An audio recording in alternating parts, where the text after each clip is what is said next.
Ya,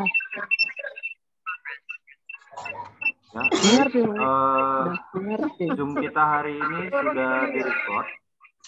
Mungkin ibu-ibu sekalian, untuk suara mungkin bisa di-mute-kan sementara waktu ya. Oke, karena sudah di-mute-kan, saya mencoba mengabsensi dari layar Zoom saya, yaitu kamera Zoom Anda sudah aktif. Ya. Baik, untuk slide pertama, ya Anissa Rahmi hadir. Oke, saya akan melihat dari via Zoom-nya ya, karena nilai plusnya bagi saya adalah mengaktifkan layar kamera sementara waktu. Yang tidak mengaktifkan untuk layar pertama, nanti bisa Ibu lihat sendiri di link YouTube saya, yaitu di Dunia ini semua. Ada Rahmayanti tidak mengaktifkan. Selanjutnya ada Mona Silvia Nasution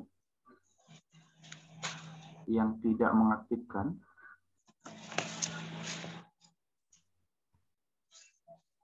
Dan ada Wirya Irfani, Indah Intansari,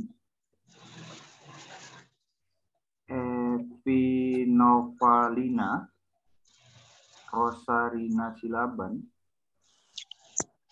Oh, sudah ada, sudah aktif. Nur Jahara Dwi.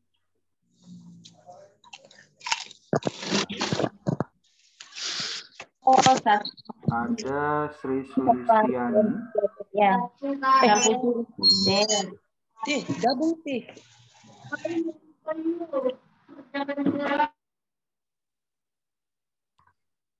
Ada Safira, ada Nova Emaliza, Dini Ernita, Anggi Suci Lestari, Nurganti, Devi Nuryati, Siti Kholiza, Nova Tia Rahmi, Mila Siregar, Eka Fitri Riani. Ya. Oh, udah aktif tiba-tiba. Eka Fitri Riani. Selebihnya Wirya Irfani, Indah Intan, Nurjahara, Anggi Suci, Sri Sulistini, Nurganti, Pelita Mila, Novatia, Siti Kholiza, dan Devi Nuhriyahti, Sri Sulistiani. Ya, itu adalah kamera yang off ya. Mungkin nanti di terakhir mungkin bisa on kembali. Baik, slide akan saya coba share. Sudah kelihatan ibu-ibu semua? Sudah, Pak? Udah, Pak. Oke. Udah kelihatan. Sudah kelihatan, alhamdulillah. Ya, ini saya ambil dari materi kampus ataupun dari LLDikti 5 ya. Sehingga hukum bagi 3 dosa besar di dunia pendidikan. Jadi perlu kita ketahui, kita ambil dari pendapat seorang ahli. Jadi tidak harus kita sendiri yang mengklasifikasikannya dari luar negeri, tapi juga kita ambil dari pendapat dari Indonesia sendiri, yaitu dari dalam negeri sendiri. Ya, ini namanya ada Ripka Anissa ya. Ini bisa ibu-ibu sendiri melihat di pojok sebelah kanan ini.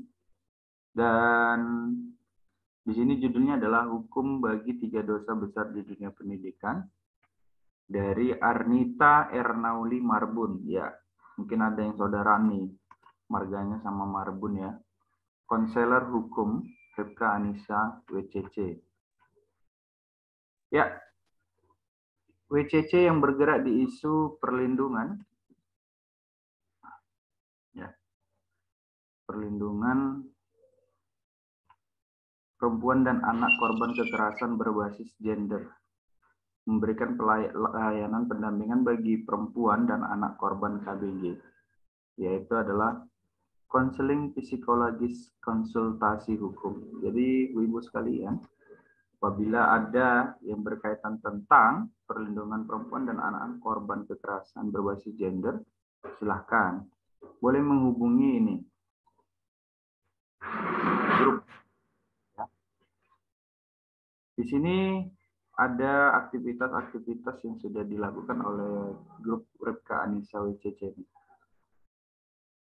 Ya, cita-cita dari perguruan tinggi swasta sudah jelas, pasti anti intoleransi, kekerasan seksual, dan anti perundungan atau bullying. Dari segi definisi, dari pihak Ripka Anissa WCC mengatakan, intoleransi adalah paham atau pandangan yang mengabaikan seluruh nilai-nilai dalam toleransi. Dapat diartikan sikap intoleran merupakan sikap tidak tenggang rasa atau tidak toleransi. Dari segi apa saja, dari agama, kepercayaan, suku, budaya, status sosial. Ya. Jadi kalau ditanya ras, nanti lucu ya. Karena di Indonesia berbagai macam suku, bukan berbagai macam ras ini.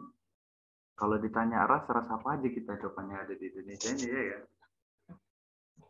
Jadi saya tidak terlalu membahas tentang ras. Ya. Jadi agama, kepercayaan, suku, budaya, status sosial. Kepercayaan ini seperti apa? Kepercayaan ini seperti adat. Ya. Kepercayaan ini seperti adat yang saya beri contoh. Mungkin ibu-ibu sekalian pada saat ingin keluar pada saat maghrib, itu katanya nggak boleh. Kata kepercayaan dulu mengatakan nanti di situ orang yang tidak kelihatan atau orang yang gaib lagi keluar, nanti bersenggolan bisa mengakibatkan itu. Itu kepercayaan dari apa namanya, ajaran nenek moyang yang mengatakan seperti itu. Bagi yang merasa percaya ya silahkan, bagi yang tidak ya silahkan. Nah, contoh lagi, bayi yang baru lahir, hari-harinya ditanam, terus ditambahin pulpen, kertas, pensil, dan yang lainnya. Biar bisa apa? Biar bisa nulis, apa katanya. Ya, beberapa orang mungkin melakukan. Ya, mungkin bagi yang lain mungkin tidak. Ya, untuk status sosial, ini mungkin ibu-ibu sekalian mungkin sudah apa namanya melakukan. Ya. Kenapa? Kita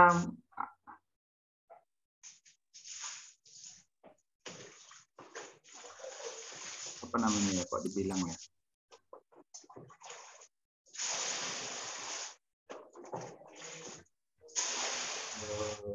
Kalau dibilang status sosial ini, masyarakat cenderung akan mendekati orang yang memiliki status.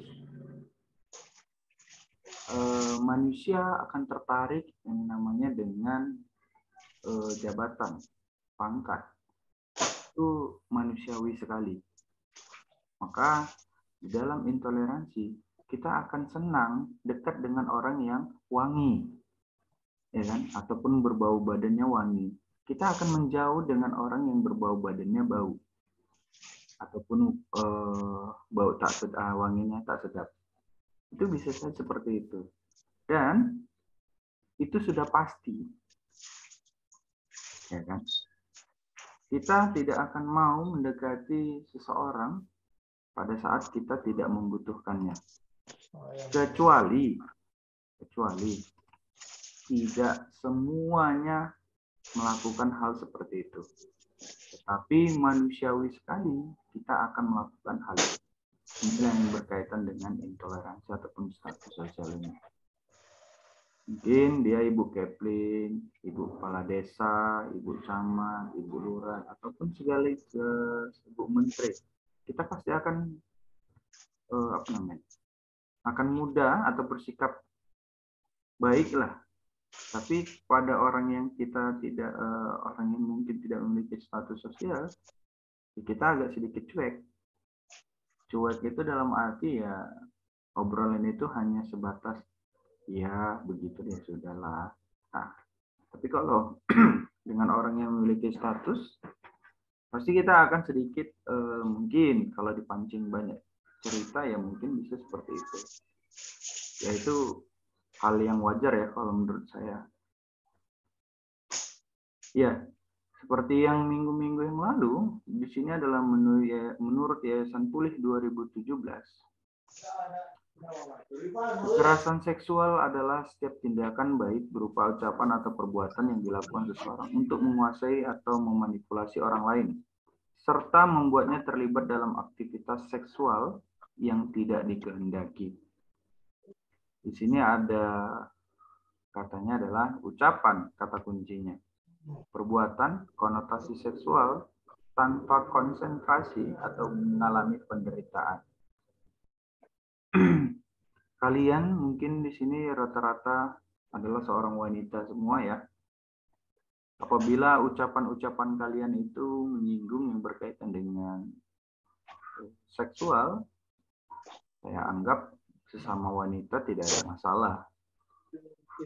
Ya, jarang terjadi sesama wanita, tetapi itu akan terjadi antara laki-laki dengan perempuan atau beda kelamin. Mungkin kalau di Thailand sesama itu mungkin akan mengalami yang namanya kekerasan seksual. Tapi kalau di Indonesia jarang ya terjadi ya. Yang sering laki-laki terhadap perempuan. Ya. Dari ucapan, perbuatan, ya, konotasi seksual. Musiknya itu bang, kecilkan musiknya. Yang dalam tanya. Yang ini, yang di dalam. Ya.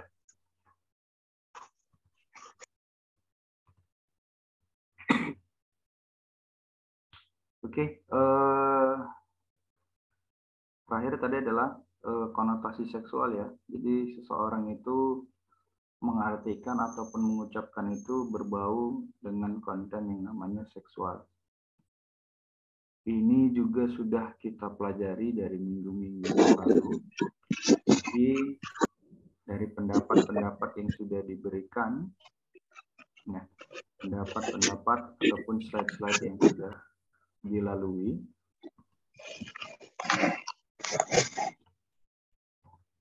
pendapat yang sudah kita lalui, ini sudah kita bahas.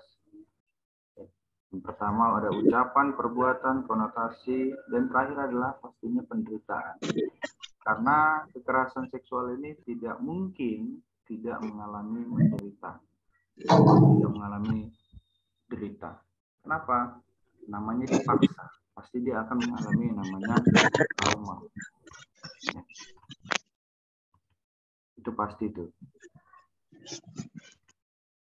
Tidak mungkin tidak mengalami derita. Ya. Iya. Kita masuk ke bullying. Di sini adalah segala bentuk penindasan atau kekerasan yang dilakukan dengan sengaja oleh satu atau sekelompok orang yang lebih kuat atau berkuasa terhadap orang lain yang bertujuan untuk menyakiti dan dilakukan secara terus-menerus. Bu Siti, dimatikan saja ya, di-mute-kan saja suaranya.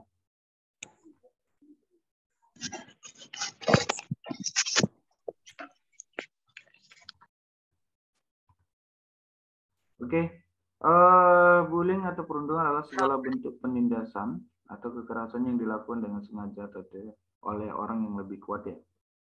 Jadi yang pastinya perundungan ini akan berbau dengan yang namanya fisik ataupun kejiwaan. Sehingga harus dimulai dari ucapan ataupun perbuatan. Ataupun langsung saja, tidak perlu ucapan, langsung saja dia mengalami atau perbuatan. Sehingga tidak ada alasan seseorang tidak ada alasan atau tidak dibutuhkan alasan seseorang itu untuk melakukan perundungan. Karena kenapa? Namanya juga sifat manusia ya, kita tidak tahu seperti apa karakternya. Kita pernah melihat yang namanya pembunuhan berantai atau pembunuhan yang kok menurut saya dia membunuh sekaligus memutilasi dan memakan dagingnya, seperti cerita Sumanto ya, memakan daging manusia. Itu salah satu yang kasus yang dianggap sebagai pembunuhan. Tapi kalau untuk perundungan dia tidak akan sampai membunuh. Ya. Jadi perundungan ini tidak akan sampai terjadi tingkat pembunuhan, hanya sampai dia seperti apa ya, mengalami yang namanya kekerasan fisik ringan, tidak terlalu berat. Tapi bisakah perundungan itu mengalami fisik secara berat? Bisa. Bisakah itu menjadi kasus nanti asal mulanya seseorang untuk bunuh diri? Bisa. Karena kenapa? Di sini ada kata kuncinya adalah terus-menerus. Tidak hanya sekali. Jadi kalau saya lah mengejek Bu Roslaini, Bu Roslaini, kamu kok jelek sekali hari ini, ya kan? Bu Siti Aminah, kamu juga jelek hari ini pakai jilbab warna biru atau hijau muda itu, ya kan? Nah, hari ini saya ejek, minggu depan saya ejek, minggu depan lagi saya ejek. Bisa saja mereka berdua mengalami hal yang tidak menyenangkan dari perbuatan saya atau ucapan saya. Itu saya merundung mereka secara terus-menerus. Kayak Bu Nurida ya kan, Bu Nurida jangan konsen kali lah kejualannya, ya. Fokus ke saya. Iya Pak, katanya. Aku udah konsen Pak, katanya, begitulah bentuknya. Sehingga tidak boleh dilakukan secara terus-menerus. Sekali, 2 kali, ya, dengan time yang berbeda, itu bisa dikatakan terus-menerus ya. Hari ini kamu bilang, 2 minggu kemudian kamu bilang, itu dikatakan terus-menerus ya. Jadi ada periodenya. Kalau kamu melakukan sekali saja, nggak apa-apa. Dengan hal yang sama. Ya, kalau 2 kali kamu melakukannya dengan hal yang sama juga, maka otomatis kamu sudah terkena unsur yang namanya melakukan perundungan. Tetapi dengan hal yang berbeda, kemungkinan masih belum kena unsur yang namanya terus-menerus. Tetapi kamu dikenakan unsur yaitu menyakiti atau menindas. Kita lihat dulu, mereka memang lebih kuat atau berkuasa tidak? Nah, rupanya karena sesama teman antara Bu Puja Wahyuni dengan Bu Susilawati, mereka berteman, ya kan? Mereka tidak ada yang namanya merundung. Karena kenapa? Tidak ada di situ yang dikatakan Bu Susilawati lebih kuat atau Bu Puja Wahyuni lebih kuat. Ya, jadi perundungan ini akan dikenakan unsurnya yaitu yang lebih kuat menindas yang lemah. Ya, jadi intinya seperti itu. Kalau tidak ada terkena unsur seperti itu, bisakah Pak itu dianggap perundungan? Tidak. Jadi apa Pak? Kalau dia sesama yang tidak tidak ada unsur yang lebih kuatnya, maka dianggap orang itu adalah perkelahian, pertengkaran. Jadi antara Bu Lia Mayasari dengan Bu Anissa Rahmi Azwar, mereka lah yang bertengkar. Bukan yang namanya mereka melakukan perundungan. Karena kenapa? Tidak kena unsurnya. Ya. Jadi seperti itu untuk perundungan. Di sini bisa kita lihat ya, ada case ya di tanggal 3 April 2019 ada ini. Furqon Ulia Himawan. Diusir dari desa karena agama. bagaimana mencegah intoleransi di tingkat warga. Ya kan? Di sini adalah kesepakatan diskriminasi Dusun Karet Bantul digugat seorang penganut Katolik bernama Slamet Juniarto yang tak diizinkan warga menetap di dusun itu. Di sini bisa kita lihat ya, tidak banyak manusia ataupun masyarakat yang menginginkan hal ini terjadi. Tetapi salah satunya sudah terjadi itu di daerah Bantul, yaitu adalah warganya berbeda agama di dusun itu, tapi sehingga dia tidak diizinkan untuk tinggal di dusun itu sendiri. Ini yang namanya, kalau menurut saya adalah intoleransinya fanatik, ataupun kepercayaannya fanatik sekali. Tidak boleh ada dari agama lain. Ini daerah Bantul ya, ibu-ibu.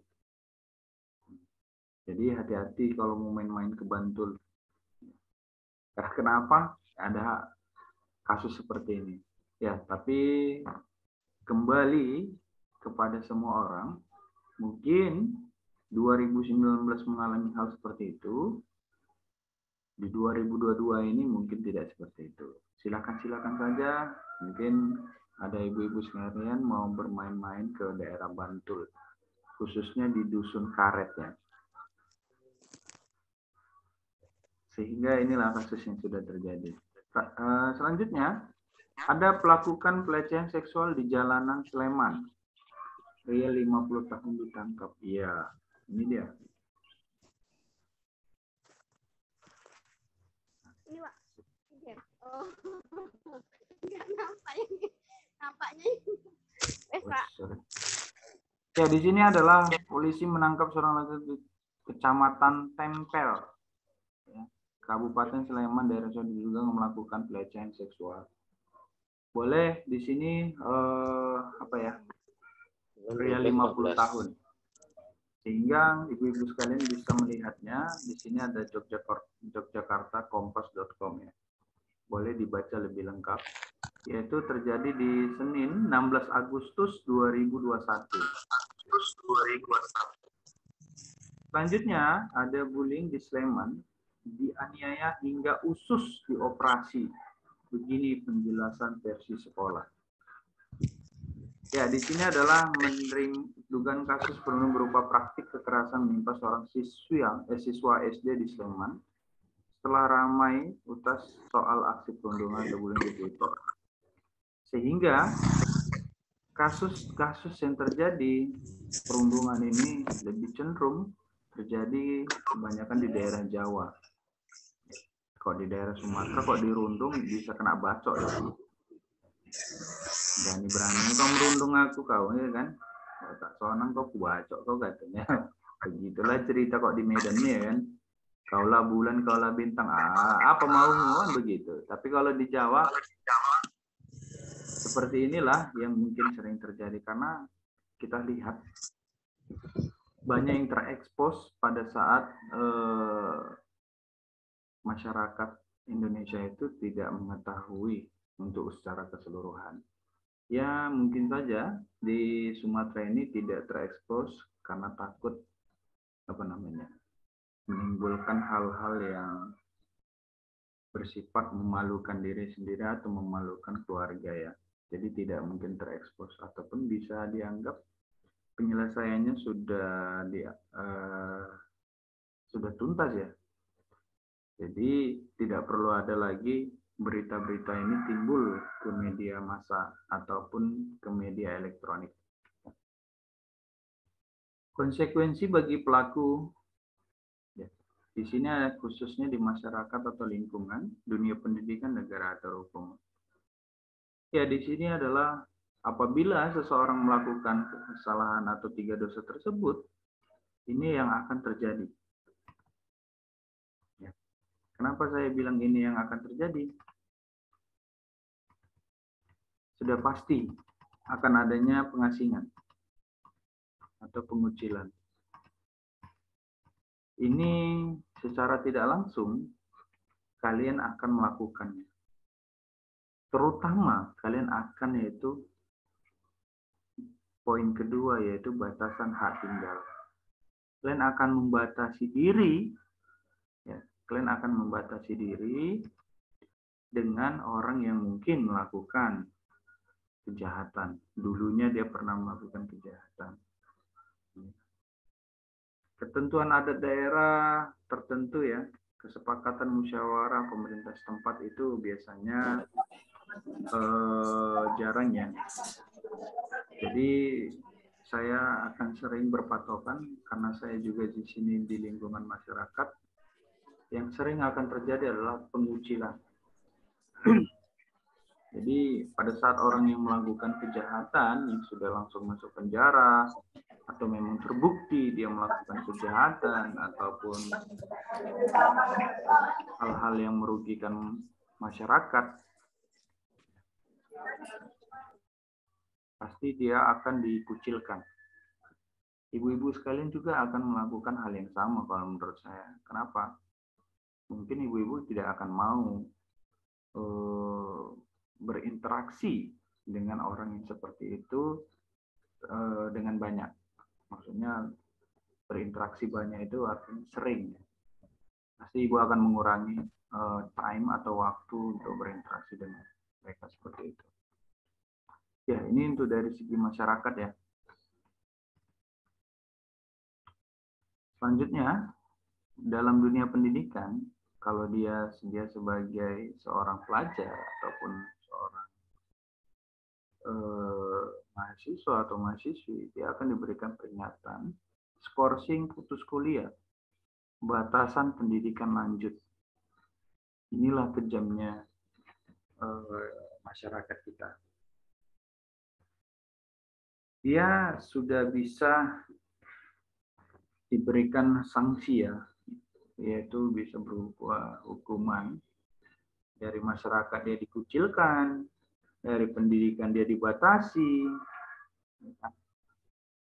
terus ditambah lagi ada catatan buruk, masuk lagi ke dalam aturan negara, aturan hukum, dia dipenjara.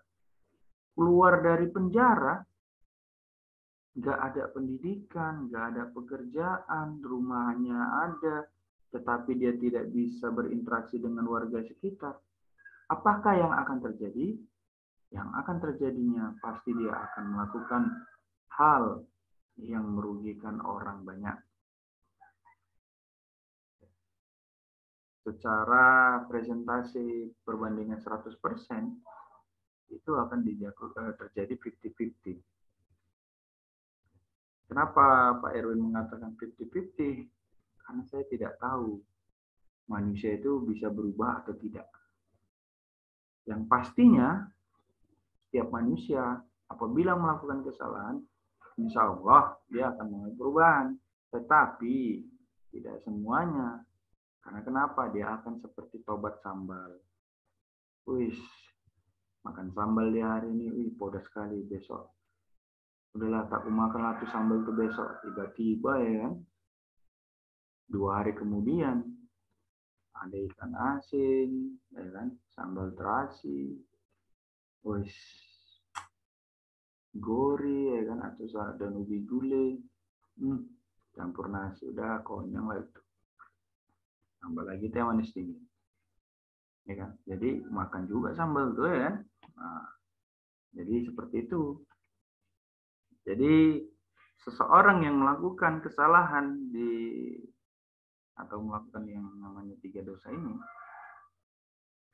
inilah yang menurut saya akan diantisipasi oleh masyarakat. Tapi saya harapkan kepada masyarakat sekitar, jangan kalian melakukan pengucilan secara terang-terangan. Ya. Kenapa? Kalau dia gila, boleh. Ya, kalau dia gila atau gangguan kejiwaan mungkin boleh. Yaitu dilakukan namanya kesepakatan musyawarah pemerintah setempat. Pemerintah setempat itu seperti apa, Pak? Ya bisa aja Kepling itu termasuk pemerintah juga ya. Jadi bisa dibilang kenapa harus dikucilkan? Karena dia gila. Tapi kalau dia mungkin dia masih waras, masih mengerti, dibilangi, cukup lakukan aja interaksi, tapi jangan sampai kalian memutuskan interaksi tersebut. Kenapa? Karena dia sudah putus di dunia pendidikan, dan dia sudah kena catatan buruk, dan ditambah lagi dia sudah pernah ingin merasakan namanya hotel bintang 10, dia akan susah untuk hidup.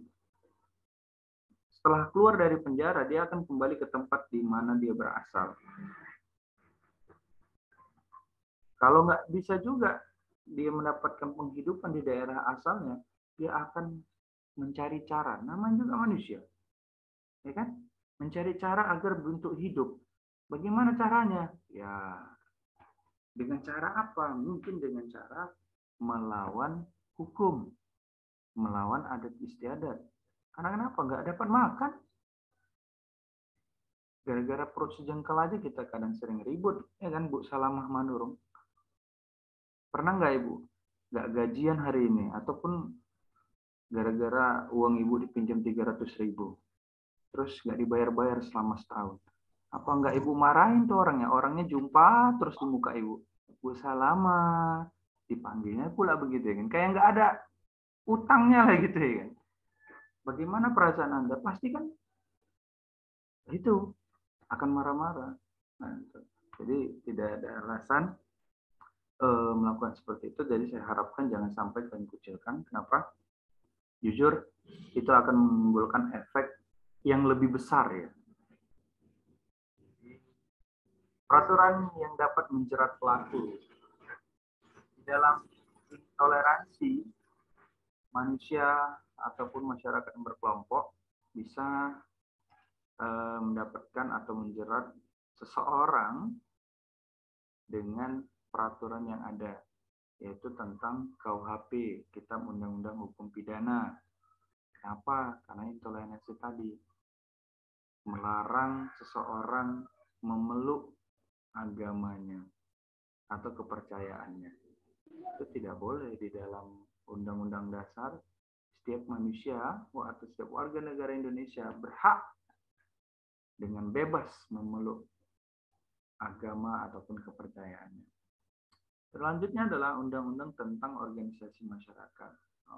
Ini organisasi tentang masyarakat ini salah satunya seperti Pemuda Karya, Pemuda Pancasila, ya. Mungkin mereka melakukan kegiatan-kegiatan yang merugikan masyarakat. Tetapi pada saat ormas-ormas ini melakukan kegiatan yang menguntungkan juga masyarakat, jangan hanya bercerita merugikan. Lihat dulu, kalian merasakan dirugikan atau merasa kalian mendapat untung. Kalau memang dua-duanya dapat, kita mungkin bisa dipikirkan kembali ya, apakah itu menguntungkan atau merugikan. Selanjutnya adalah undang-undang tentang ITE. ITE ini memang sangat luar biasa besar pengaruhnya.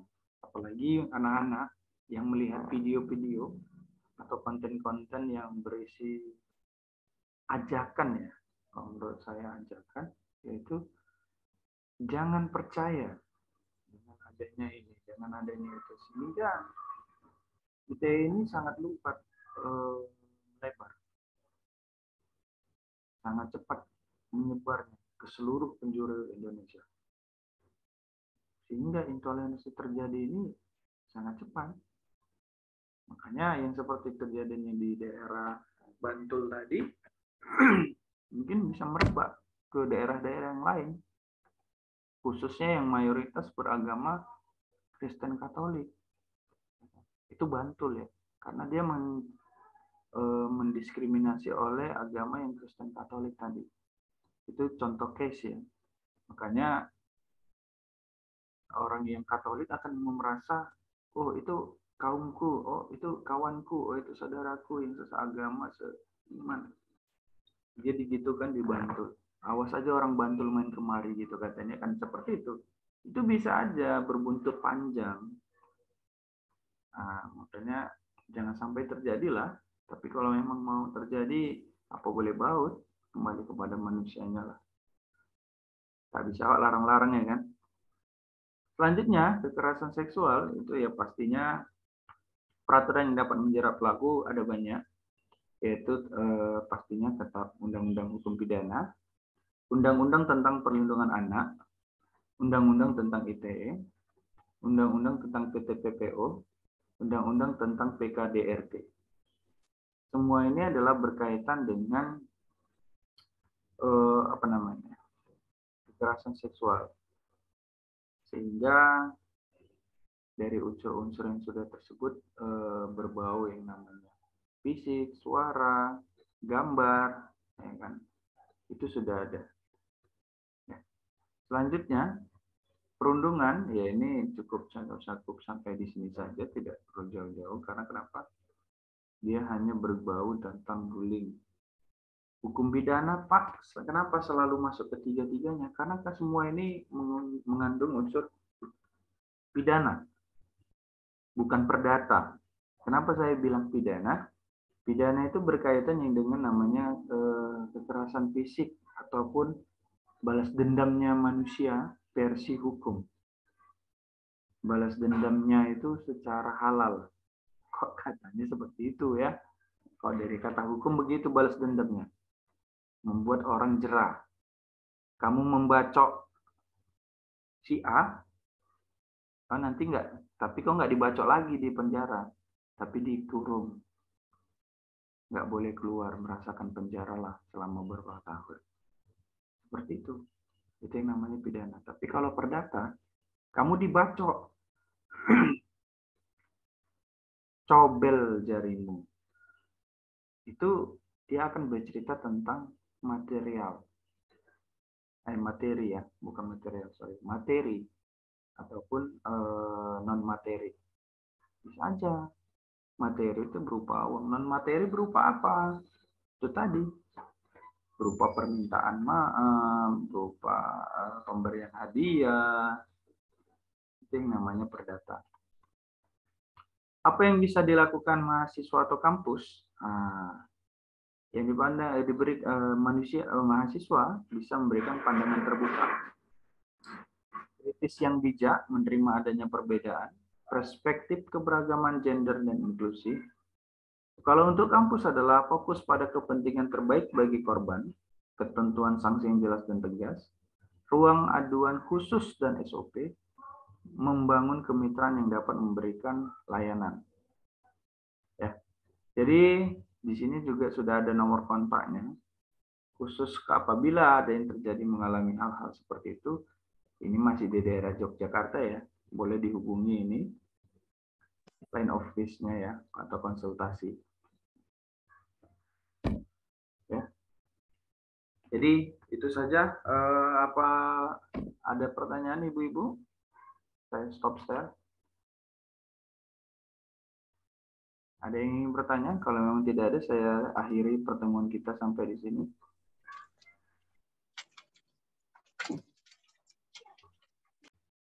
Gimana ibu-ibu? Oke, saya anggap tidak ada pertanyaan. Sudah mengerti semua karena hal-hal yang itu sudah berulang-ulang kembali ya. Mungkin kembali ke soal ujian yang sudah terlaksana. Gimana ujiannya? Susah-susahkah soalnya? Soalnya enggak susah, Pak. Jawabnya susah. Oh, jawabnya susah? Kok bisa? Jawabnya. Udah ada kisi-kisi, Pak. Udah membantu, Pak. Terima kasih ya, Pak. Oh, kalau ada kisi-kisi berarti udah nggak susah lah itu. Makanya saya pun heran. Makanya saya tanya, susah enggak? Biasanya saya kalau memberikan kisi-kisi itu biasanya sempurna lah biasanya itu. Jadi melenceng-lenceng dikit lah. Kasih aja 100, Pak. Oh, alhamdulillah. Tapi kok saya cek hasilnya kok ada juga yang di bawah 100 ya? Saya Di bawah 100. Ada Di bawah 100 kalau di atas 80 kan enggak apa-apa, Pak. Tapi kalau menurut saya itu sangat miris sekali. Ada yang Padahal target saya itu adalah kalian itu mendapatkan nilai 100 semua. Jadi saya nuliskannya gampang gitu. Ataupun ketik di Excel, ketik 100, tinggal tarik, gitu, cepet deh. Rupanya masih ada yang seling-seling. Memang kadang lah. Aduh. Muntah nih gitu. Kayaknya Tapi lulus kan, Pak? Tengoknya. Oke ya. Mungkin itu saja ya untuk pertemuan kalau tidak ada pertanyaan. Saya stop share dulu ya, tapi sebelum itu mungkin saya absen kembali ya, karena ini sudah bertambah menjadi 120-an orang. Boleh ditampilkan atau kameranya di-on-kan. Mungkin saya akan tidak perlu menyebutkan lagi nama-namanya, karena akan saya cek melalui rekaman video link kita ini, Zoom kita hari ini, sehingga ibu-ibu sendiri bisa menilai aktif tidak kamera Anda ya. Jadi itu saja. Saya ingatkan kembali, tolong di-on-kan. Saya akan mengabsensi untuk terakhir kalinya sebelum saya akhiri ya. Untuk layar pertama sudah aman, ada Warsita Ningsih yang tidak aktif sama Maharani ya. Selanjutnya aman layar kedua. Layar ketiga ada Maharani Roslina yang tidak aktif. Sri Kosewinda. Selanjutnya ada